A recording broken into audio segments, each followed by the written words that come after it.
Thank you, Tunku Zain, for the welcoming remarks. Now, please join me in welcoming Dr. Renato Lima de Oliveira, Associate Dean of Student Journey, Asia School of Business, to present his welcoming remarks.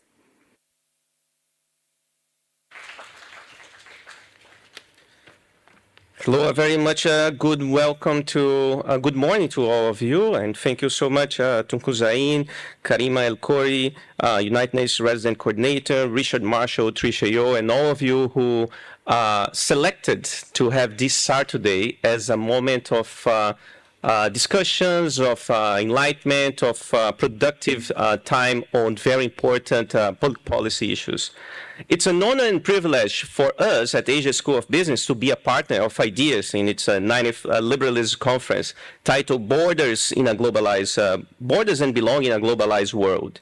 An organization from the civil society with independence to set its own research agenda and themes to highlight, such as the inclusion of refugees or issues on statelessness or transparency in political financing and sustainable development, is critical for improving the quality of policy making.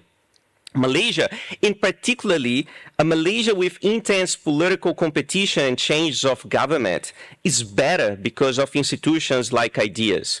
With that, thank you, Tunku Zain, and all those who have worked throughout many years at IDEAS in its many projects, studies, and initiatives. And just this Wednesday evening, we had an occasion to celebrate all of those different works. In addition to mention the work of IDEAS, in this brief introductory remarks, let me talk a little bit about Asia School of Business and why, to us, it's a great honor and I think a great fit to partner. We are a collaboration of the Central Bank of Malaysia and MIT Sloan School of Management with the mission to be a premier business school, forming leaders who will advance the emerging world. We offer 3-degree programs, MBA, Executive MBA, and a Master's in Central Banking. And in less than a decade, we have had students from all over the world, from about 40 countries, from A to Z, from Argentina, Albania, and Australia, all the way to Zimbabwe. So all of them are able to reflect and see Malaysia as part of their formative years, as a really highlight of their professional career and education. And that's also one key component of soft power in this globalized world. Not only that, not only on educational programs, we are also deeply committed to do research that is contextually grounded and relevant to Southeast Asia and the emerging world. So my colleagues and myself, we work on topics such as myself on sustainable development and energy transition, but also we have colleagues working on inclusion of refugees or on supply chain resilience in Southeast Asia or on how to improve the lives of small landowners of palm oil plantations. So please do reach out to our colleagues from ASCB here if you want to know more about our work. Finally, this is the 9th Liberalism Conference, and there is frequently much contestation and perhaps misunderstanding about the meaning of liberalism. So I'm just going to insert a little bit about that in these introductory remarks.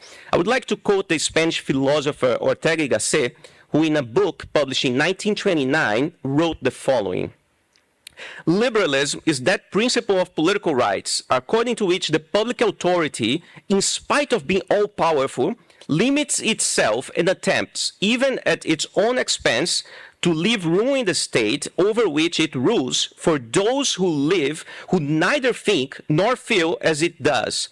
That is to say, as to do the stronger, the majority. Liberalism is the supreme form of generosity. It's the right which the majority concedes to minorities, and hence it is the noblest cry that has ever resounded in this planet. So it's the supreme form of generosity that majority concedes to minorities. So living with differences, accepting other groups, cultures, and beliefs, forming a multicultural society. I'm sure you all know that these are values voiced by many Malaysians as constituting their country. I've certainly experienced that during my time here already 7 tahun in Malaysia. So I've lived through many different changes throughout these years. Yet, we live in a period of deep polarization, not only in Malaysia, but also reflected here. It's a deep polarization in the world, with tense disputes about community sensitivities and impact of proposed regulations. And most recently, just one example of many, the discussion about mandatory halal certification, among other topics. So one more time, I would like to thank Ideas for such an important work, and all of you for coming today to ASB for that conference. It's the work of civil society organizations like Ideas, multilateral organizations, and others, and the organizations in individual work of the many speakers and of you who are attending today, that ultimately reflects improving the quality of life for all those who live in Malaysia. Be they with a Malaysian passport or MyCAD, a PR card, a work visa, or many times even without a document. It is for them, all of them, that it's an inclusive and rigorous policy work is done to change lives for the better. So with that, thank you so much, and let's start the program of the day. Thank you.